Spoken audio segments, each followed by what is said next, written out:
Hello students, welcome to गुरु शिष्य campus. जैसा कि आपने देखा कि मेरे जो वीडियोस इस समय लगातार आ रहे हैं उनमें पहला वीडियो मैंने कोरोना पे बनाया, दूसरा वीडियो डिसीज और वोकैबुलरी पे था, जिसके दो पार्ट में आपने कुछ वर्ड्स देखे कि वोकैबुलरी जहां पे आपको मिली कि रोग और उनसे संबंधित जो शब्द हैं।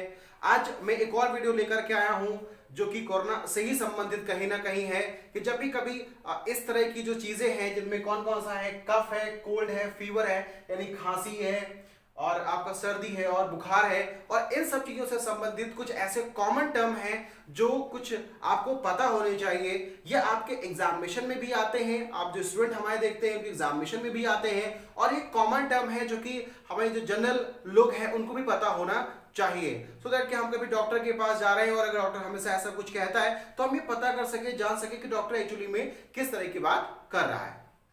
तो यहां पे देखें, पहला वर्ड हमारे पास आया अनरेमिटिंग। तो देखिए लिखा हुआ कौन सा वर्ड, अनरेमिटिंग। देखिए ये वर्ड अलग से भी पूछा जा सकता है। अनरेमिटिंग का मतलब होता है लगातार, यानी कि जो चीज एकदम बढ़ रही है, लगातार चल रही है, एकदम कॉन्टिन्यूअस स्टेज पे है, कहीं पर रुक नहीं रही है, तो उसके लिए जो वर्ड हम लोग यूज करते हैं वो कौन सा वर्ड है, अनरेमिटिंग यूज करते हैं। और जब इस अनरेमिटिंग को फीवर के साथ लगा देते हैं तो हम बोलते हैं अनरेमिटिंग फीवर। तो अनरेमिटिंग फीवर एक ऐसा फीवर हो गया जो बुखार उतर नहीं रहा है, यानी वो बुखार जो लगातार चल रहा है, उस लगातार चलने वाले बुखार को क्या बोलेंगे, अनरेमिटिंग फीवर बोलेंगे। दूसरा वर्ड देखिए यहां पे क्या लिखा हुआ, इंटरमिटेंट। इंटरमिटेंट जो है वो अनरेमिटिंग से थोड़ा अपोजिट है।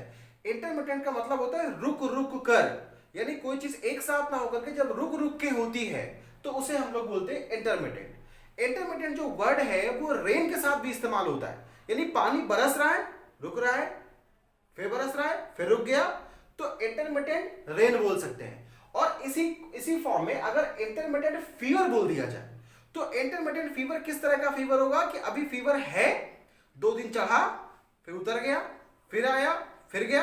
तो इस तरह का जो बुखार है, उस तरह के फीवर को, उस तरह के बुखार को हम लोग क्या बोल सकते हैं, it is called intermittent fever. और अनरेमिटिंग फीवर कैसा होगा, जो लगातार चल रहा है।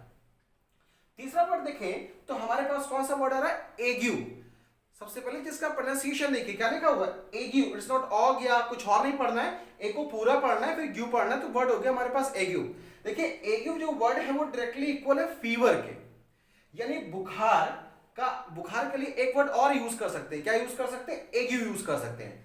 ये थोड़ा सा आर्काइक टर्म है, थोड़ा सा पुराना शब्द है, लिटरेचर में, पुराने लिटरेचर में अक्सर ये दिखाई देता है। और एक फ्रेज और एक कॉम्बिनेशन के साथ में भी इस वर्ड को हम लोग देखते हैं, जिसमें हम लोग लिखते हैं क्या, एग्यू एंड फीवर, यानी कि एग्यू एंड फीवर को एक साथ भी कई बार लिखा हुआ मिलेगा, जिसका मतलब बेसिकली बुखार ही है, लेकिन बुखार और उससे संबंधित थोड़ा सा है ये कि हल्का बुखार है, कम बुखार है, तो एक कॉमन टर्म में जो है वो एग्यू का इस्तेमाल किया जा सकता है। जैसे कि हम अगर इस तरह से भी कहें कि इस समय जो जनरल पब्लिक है, वो करप्शन जो इंडिया में है वो एक तरह का बुखार है जो सबको चढ़ता है, तो उस तरह के हम करप्शन को क्या बोल सकते हैं, करप्शन इज एन एग्यू।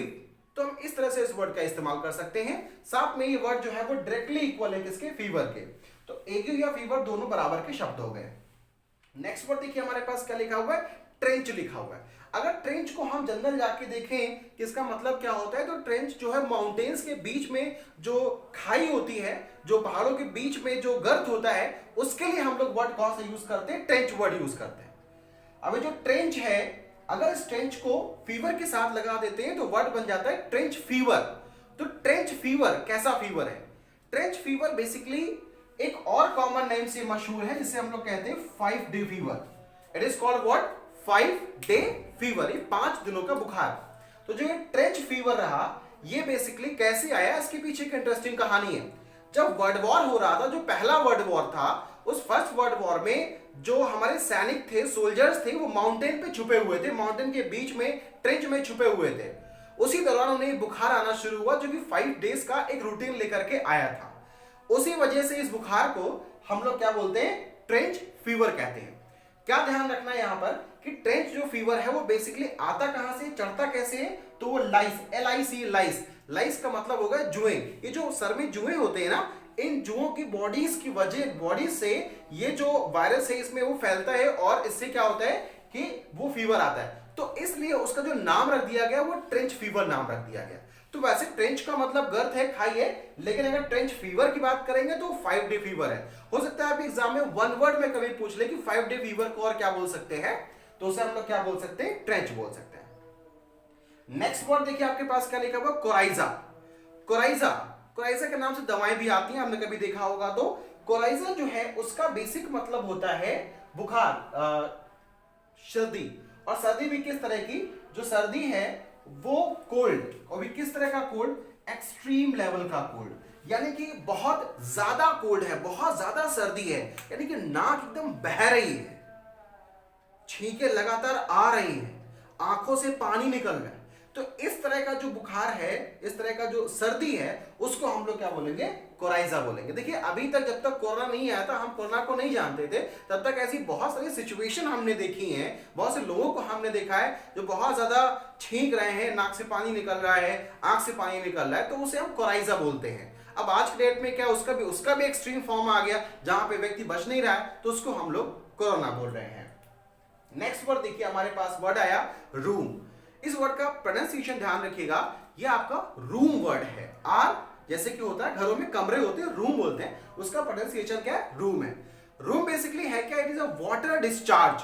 ये वाटर डिस्चार्ज है। कौन सा वाटर डिस्चार्ज, जो आंखों से, आंखें जब आपको बहुत ज्यादा कोराइजा है या बहुत ज्यादा कोल्ड है, तो उस केस में क्या होता है कि आंखों से पानी निकल रहा है, नाक से पानी निकल रहा है। हम लोग बचपन में एक दूसरे को क्रिटिसाइज भी करते थे, जब नाक बहती थी तो लोग क्रिटिसाइज भी करते थे। तो वो जो पानी निकलता था ना नाक से और आंख से ना, उस पानी को, उस वाटर को क्या बोलते हैं हम लोग, रूम बोलते हैं।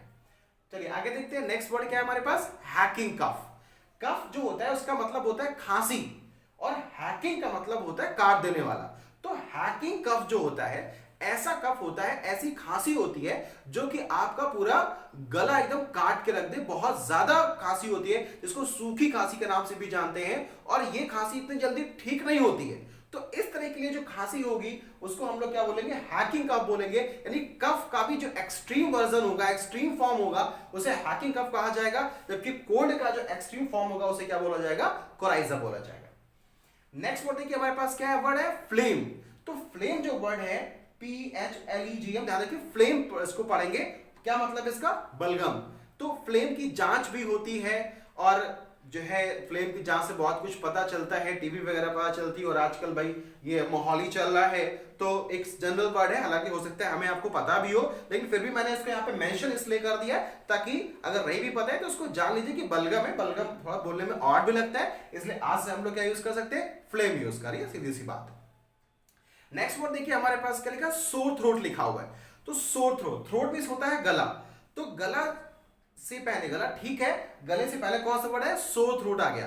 तो सोर थ्रोट का मतलब गले में जब गड़न होती है, यहाँ पे दर्द होता है, पेन होता है, और हम बोल नहीं पाते हैं, तो उस तरह का जो पेन है, जो दर्द है, उसे हम लोग क्या बोलते हैं, सोर थ्रोट बोलते हैं। यानी कि गले का खराब होना, गले में खराश होना, गले में पेन होना, इन सब के लिए कौन सा वर्ड यूज कर सकते हैं आप, सोर थ्रोट यूज कर सकते हैं। एक सिंपल वर्ड है सोर थ्रोट।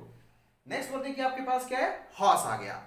ये हॉर्स नहीं, घोड़े वाला नहीं है, हॉर्स है। हॉर्स ध्यान रखेंगे, हॉर्स जो है वो बेसिकली वॉइस के लिए इस्तेमाल किया जाता है, यानी कि जो आवाज है उसके लिए इस्तेमाल किया जाता है। तो जब जो है वो थ्रोट जब सोर होगा, जब थ्रोट जो है वो सोर होगा, तो वॉइस कैसी हो जाएगी, वो हॉर्स हो जाएगी। क्लियर कि जब थ्रोट है वो सोर होगा तो वॉइस कैसी हो जाएगी, हॉर्स हो जाएगी। थ्रोट जब सोर होगा तो आवाज जो है वो अलग तरह से आएगी, खराश होगी, उसमें बहुत अच्छी आवाज नहीं होगी, अजीब तरह की आवाज लगेगी, तो उसे हम लोग कौन सी वॉइस बोलेंगे, हॉर्स वॉइस बोलेंगे। तो ये कुछ वर्ड थे जो आज की वीडियो में मुझे आपको बताने थे, कुछ लगभग 10 वर्ड्स हैं। और यहाँ पे देखिए करंट टॉपिक, जैसा कि मैंने आपसे कहा था कि हम करंट टॉपिक को लेकर के ही वीडियो को बनाएंगे, यहाँ पे वोकैबुलरी आपको मैं देता चलूंगा। तो जो जो टॉपिक्स आ रहे हैं उन पे धीमे धीमे मैं काम कर रहा हूँ, और रेगुलर आपको वीडियोस मिलते रहेंगे। चैनल को देखते रहिए, सब्सक्राइब करिए, शेयर करिए।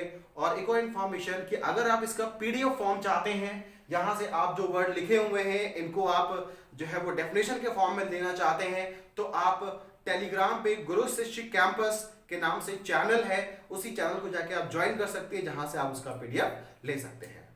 Okay, thank you.